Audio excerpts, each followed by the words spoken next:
काछे जामे सब सुखिया तेरे लाए रखी बेट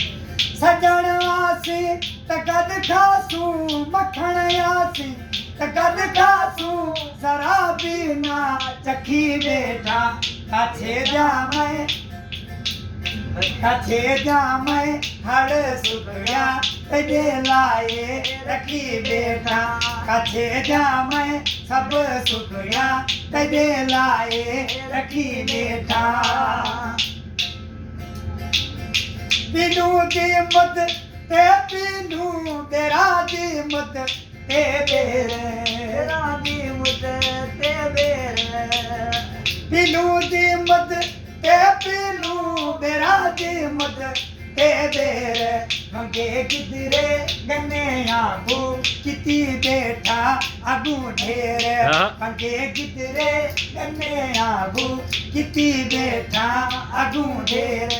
मच्छी नदी से हर थक दे मच्छी नदी से हर थक दे फसाई दे पक्की बेटा काछे जामे सबे सुखड़ा तेरे लाए रखी बेटा काछे जामे हर सुखड़ा तेरे लाए रखी बेटा सजण वासी तकद खासू मखण आसी तकद खासू जरा बिना चखी बेटा काछे जामे हर सुखड़ा तेरे लाए रखी बेटा काछे जामे सब सुखड़ा तेरे लाए रखी बेटा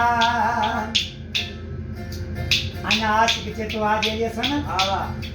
गरीब दे कखे आसी तिलक थोरे तेरे थी सन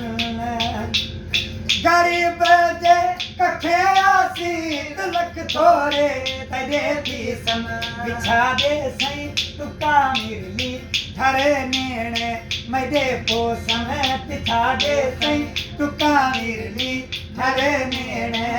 थर पोसन पिछा दे सही तुका मिरली थारे नेणे मैदे पोसन उवे दीग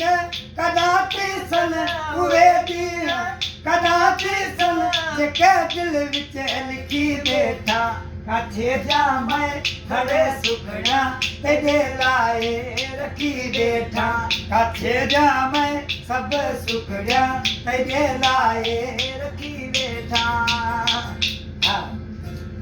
अन्ना आज की जेको आदालिय सन असांजे काछे में हींअर खूह टुबेरूं तमाम ऐं प्लेटूं जाम थी वियूं आहिनि आज के तो मुंहिंजा माण्हू मां पंहिंजे खूह में तूं जहिड़ा अहिड़ियूं सुखियूं पोखियूं आहिनि बुधाए तो पांच बाराड़ी की सुखड़ी अपने खूह ते पोख में सारी भाजी वांगण पालक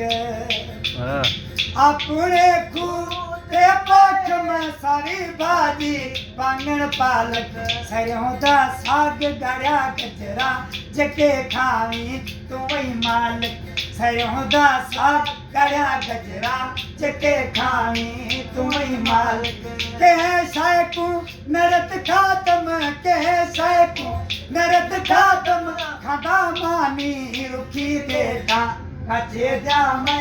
सब सुखड़ा तेरे लाए रखी बेटा काछे जामे हर सुखड़ा तेरे लाए रखी बेटा सजण वासी तकद खासू मखण आसी तकद खासू जरा भी ना चखी बेटा काछे जामे हर सुखड़ा तेरे लाए रखी बेटा काछे जामे सब सुखड़ा तेरे लाए रखी बेटा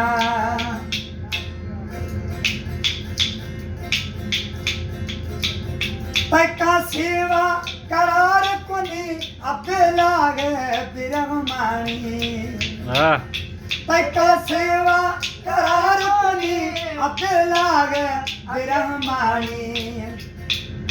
इंतजार करा न दिखा हुणे मई तू जानी वाणी इंतजार करा न दिखा हुणे मई तू जानी वाणी आवण वाली करे जानी आवण वाली करे जानी दिल दाचा सखी बेटा काछे जाम हर सुखड़ा तेरे लाए रखी बेटा सजन वासी ते कद खासू मखण आसी ते कद खासू जरा भी ना चखी बेटा काछे जाम